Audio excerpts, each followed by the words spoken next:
Les amis, comment allez-vous? Bienvenue sur le Padre Bonmonfio et ma fiotte. Comme tu peux voir aujourd'hui, on a du lourd, Alors aujourd'hui, c'est un format différent puisque on va non seulement la nettoyer, mais en plus de ça, on va faire l'essai de cette voiture. Alors, ça va pas être un essai qui va durer 15 plombes, je te le dis direct, mais on va quand même tester cette voiture. Donc, ça sera un mi-chemin entre un essai, une présentation et on va laver ce véhicule. Particularité de ce véhicule, il a été traité par une céramique. Donc, comme ça, dans cette vidéo, je vais te montrer comment entretenir un véhicule avec une céramique, tout simplement. C'est parti.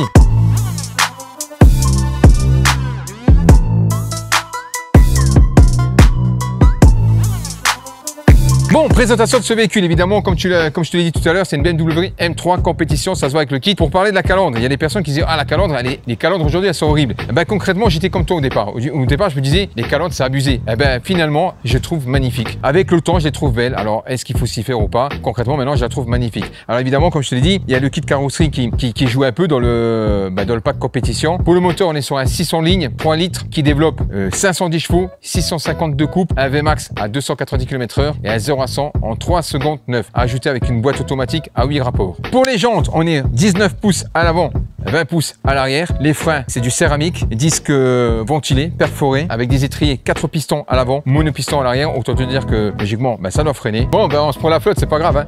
Donc, le poids, c'est 1 tonne 750, quelque chose comme ça. Je te montre l'intérieur. Il y a David. Donc là, comme tu peux voir, on a des magnifiques sièges baquets, mi-cuir, mi-alcantara, des véritables sièges baquets. Et la console centrale, avec la colonne centrale, on est full carbone avec un mélange d'alu brossé. En sachant que c'est le modèle de l'année 2021, donc c'est le dernier millésime. Donc il me tarde d'essayer cette voiture. Et encore une fois, comme je te l'ai dit, ensuite on va la nettoyer puisqu'il y a une céramique posée dessus. On est parti pour l'essai, mon fion, on part sur la route. Je t'en dirai un peu plus quand on est en route parce que là, comme tu peux le voir, il pleut.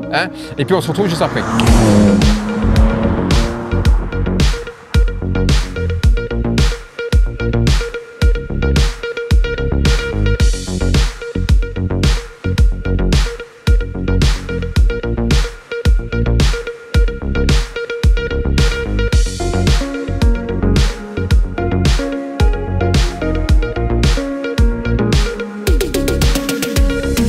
Et puis on est parti pour l'essai de cette très sympathique M3 Competition, comme je te l'ai dit, qui fait 510 chevaux. Alors évidemment aujourd'hui je vais pas faire un full gazon comme je faisais à l'époque, d'une parce que je suis sur route ouverte, deuxièmement il reste pas beaucoup de poids et troisièmement c'est une voiture qui appartient à la concession, donc du coup c'est un véhicule qui est destiné à la vente, donc on va pas faire les cow-boys, tu vois, mais je vais essayer d'aller vite puisque évidemment une fois qu'on a fini l'essai de cette voiture, on va la laver cette voiture parce qu'il faut que ça reste quand même sur le thème de ma chaîne. Donc évidemment la première impression à bord que j'ai sur ce véhicule, déjà en termes de l'ambiance, on est à mi-chemin entre un véhicule qui est quand même sobre, austère, parce qu'on connaît que BMW, généralement chez eux, c'est austère.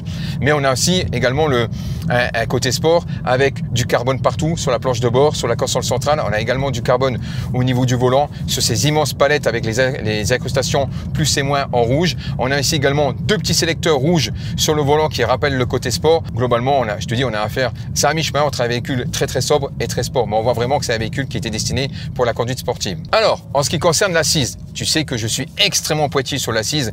Et là, on est véritablement sur du 20 sur 20 puisqu'on est sur des véritables sièges baquets.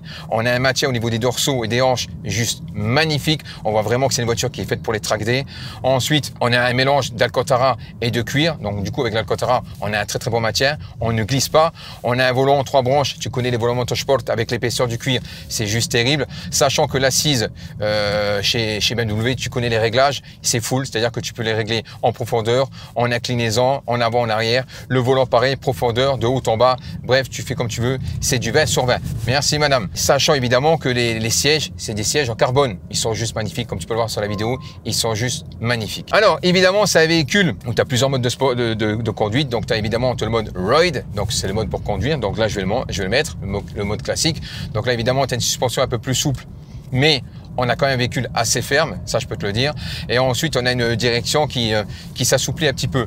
Voilà, donc ça, c'est par rapport aux différences de mode. Ensuite, quand tu passes au mode sport, là, on a véritablement affaire à un bout de bois parce que c'est une voiture qui est faite pour le sport, il ne faut pas oublier. Mais en sachant que la suspension, elle est vraiment bien maîtrisée. Pourquoi? Parce qu'elle sait se montrer ferme quand il le faut. C'est-à-dire que lorsque tu prends des virages en appui ou en sortie, tu n'as pas de mouvement de caisse, tu n'as pas de roulis. Évidemment, la voiture, c'est du full sport. Mais elle épouse bien les imperfections de la route. Ça veut dire qu'elle se montre, malgré sa fermeté, elle se montre confortable lorsqu'elle qu'il y a les imperfections de la route. Et ça, c'est vraiment du 10 sur 10. Tout à l'heure, hors caméra, j'ai testé un petit peu full gazon. Et lorsque tu arrives dans les virages, tu tournes le volant, tu freines, la voiture, elle suit son trajectoire. Elle va pas tout droit. Le train avant, il est incisif, c'est un truc de fou, c'est un scalpel. Mais en tout cas, pour le mode de conduite, c'est vraiment génial. Et ensuite, si tu veux te mettre en mode track, le mode track, il va pas jouer sur la fermeté ni du volant, ni de la suspension. Par contre, on désactive les modes. C'est-à-dire qu'on va tout désactiver, les aides. Chose que je vais pas faire aujourd'hui parce qu'encore une fois, on est sur route ouverte. Comme tu peux voir, on est sur une route très dégradée. Et concrètement, là, je suis en mode sport. Et franchement, ça épouse très bien. On n'a pas mal au dos, on est vraiment bien. Suspension au top. Bon, pour la sonorité, évidemment, je fais une petite accélération pour que tu puisses entendre la sonorité qu'on a à bord avec les vitres fermées. Après, on va ouvrir les vitres. En sachant que concrètement, ça me fait vraiment penser. On n'a plus l'impression d'être... À l'époque BMW, on avait ce côté très métallique. Aujourd'hui, évidemment, c'est des nouveaux moteurs, hein, c'est des nouvelles normes. Donc du coup, on est sur quelque chose d'un peu plus feutré. Et globalement, bizarrement, quand j'accélère, évidemment, ça me fait penser un peu à un dragster. Et quand on pense au dragster, eh ben, tu penses à un muscle car. Et muscle car dit Mustang ou dit Chevrolet. Et quand tu accélères, je vais accélérer un petit peu. Ben, voilà. Regarde. Tu vois, tu as l'impression que, honnêtement, hein, si tu me montes les yeux, je ne sais pas si j'aurais pas l'impression d'être sur une BMW, j'aurais l'impression d'être sur une muscle car. On a un côté un peu rock, un côté un petit peu caverneux. Et c'est vrai qu'on n'a pas trop ce son métallique. Mais bon, c'est les nouvelles normes. On va ouvrir la vitre. Mais c'est vrai que la première chose qui m'a sauté aux yeux, je reconnais pas trop le son métallique de Motorsport. Voilà. C'est vrai que ça me fait vraiment penser à une muscle car. Muscle car. Les routes sont vraiment dégueulasses ici. Bon, je vais accélérer un petit coup pour que tu te rendes compte un peu en termes sonores. C'est parti, on accélère. Voilà, donc évidemment, quand on ouvre la vitre, le son il est beaucoup plus présent. Et évidemment, à l'extérieur, on a un beau son. Je te dis à mi-chemin entre un peu caverneux, un peu métallique, mais on n'a plus le son extrêmement métallique aigu qu'on avait à l'époque de Motorsport. Mais ça, il fallait que je le précise.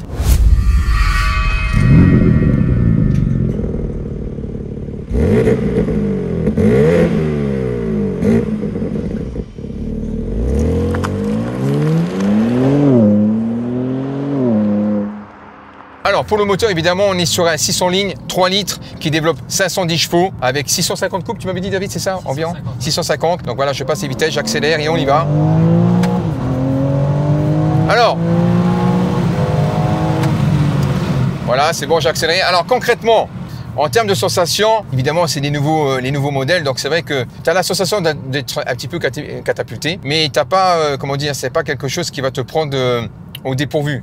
Sauf si tu es à côté. C'est-à-dire que la voiture, elle accélère, c'est progressif. Donc d'accord, tu as le premier G qui arrive, donc ça t'accélère.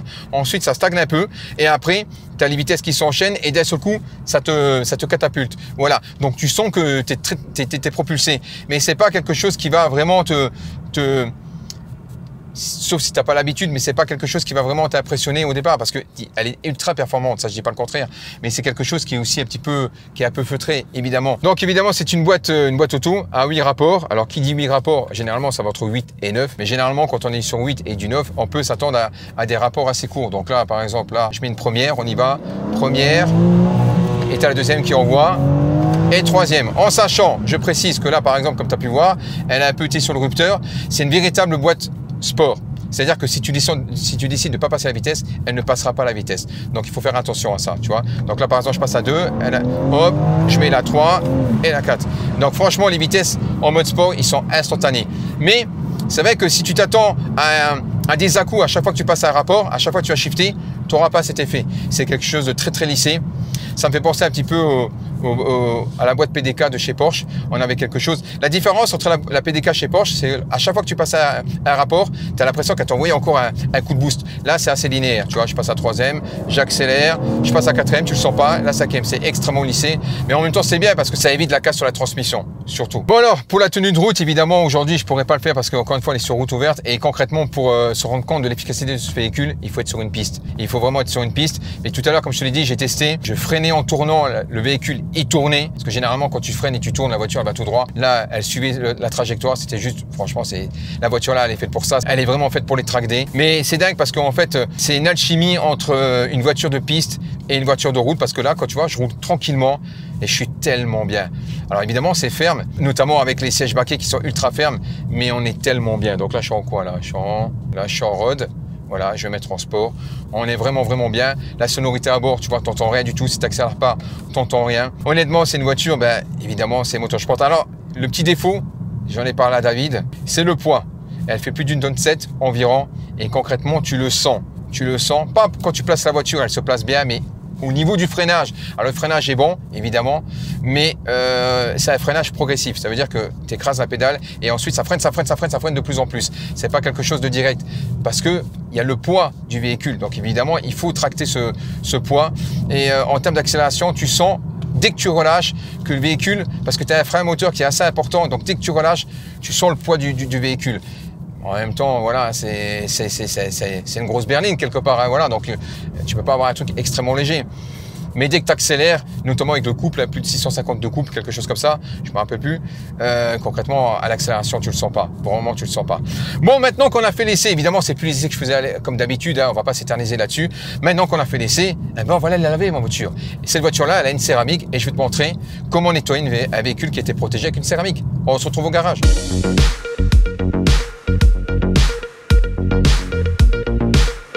Bon mon fion, une fois qu'on a testé cette voiture, évidemment il faut la nettoyer. Donc aujourd'hui il pleut, hein, comme tu as pu voir, après l'essai il a commencé à pleuvoir, mais c'est pas grave, on va quand même la mouiller. Donc en sachant que ce véhicule a eu un traitement céramique, et lorsqu'un véhicule a été traité par des céramiques, il y a quelques précautions à prendre. La première, le shampoing. Il faut prendre un shampoing soft, donc c'est pas un shampoing hard, et surtout un shampoing qui n'a pas d'agent cirant. Il faut pas mélanger justement l'effet brillant. Donc pour ce faire, je vais prendre le Carpro Reset, comme tu peux voir. Donc c'est un shampoing neutre, donc ça veut dire qu'il va pas éliminer les cires, etc. Donc il va préserver tes protections.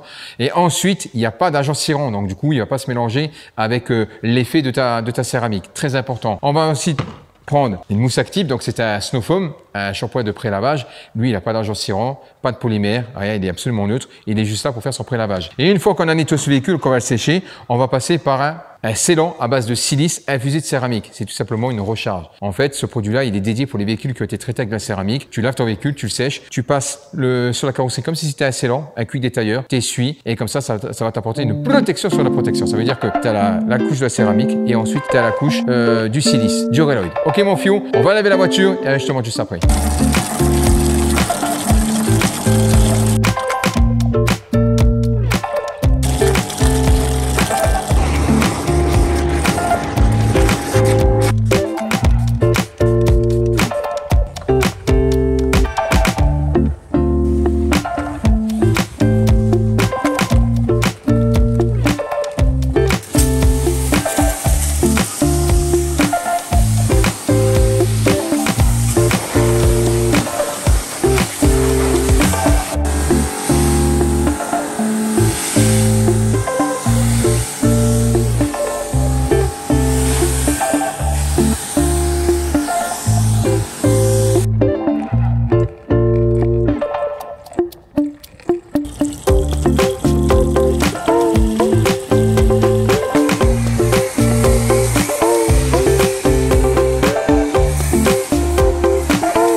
alors comme tu as pu voir, j'ai fait un shampoing de pré-lavage.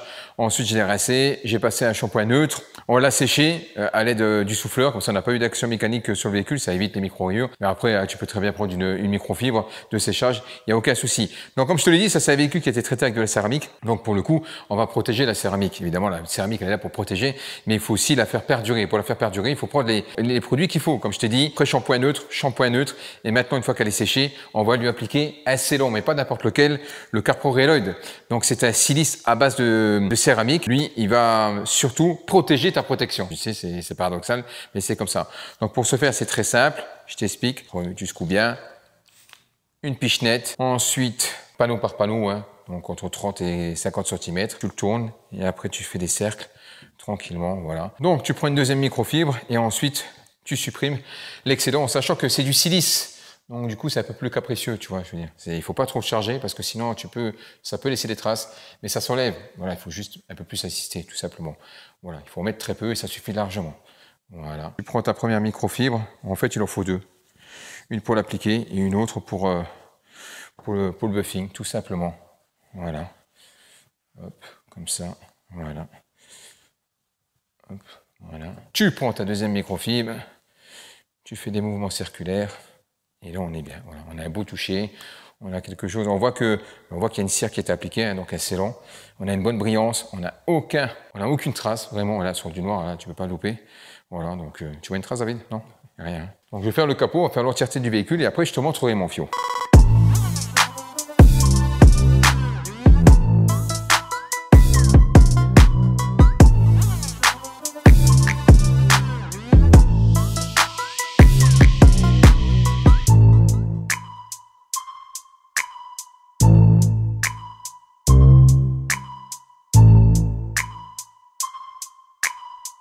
Bon, bah comme tu as pu voir, on a enfin nettoyé ce véhicule. Alors c'était juste un petit nettoyage, hein, franchement sans prétention. C'était plus, comment dire, un vlog, c'était un essai, enfin un mix entre un essai et puis un nettoyage. Encore une fois, je t'ai dit, quand un véhicule est protégé avec une céramique, il faut prendre vraiment les produits adaptés pour éviter justement alors une céramique, ça part pas comme ça. Hein. Logiquement, pour faire partie d'une céramique, il faut une étape de polissage. Mais à force, avec des produits un peu plus hard, eh ben, ça perd de son efficacité. Et pour garder l'efficacité, pour la faire perdurer, il faut des produits adaptés. Donc comme je te l'ai dit, shampoing neutre, pas d'agent cirant, soft, safe, ça veut dire qu'il n'attaque pas les cires, etc. Ensuite, tu passes un scellon à base de silice, un fusée de céramique qui est dédié pour ça. Tu peux très bien prendre un scellon à base de céramique, mais concrètement, le Carpro-Raloid, il va vraiment bien. Il est dédié pour les céramiques, donc du coup, il va t'apporter une couche supplémentaire. Et comme tu peux voir, on va faire des plans. Le véhicule est juste magnifique. En même temps, je suis d'accord avec toi, il est neuf. Mais bon, tu as des véhicules qui sont neufs et qui laissent des traces. Voilà. Donc juste pour te montrer qu'il laisse pas de traces, qu'il est vraiment impeccable. Bon, ce sont mon fiot. Ben, tu t'abonnes déjà, pouce bleu, bande de pince. Un grand merci à Télécar Premium, Bertrand Luxembourg, chez mon pote David qui tient la caméra pour le prix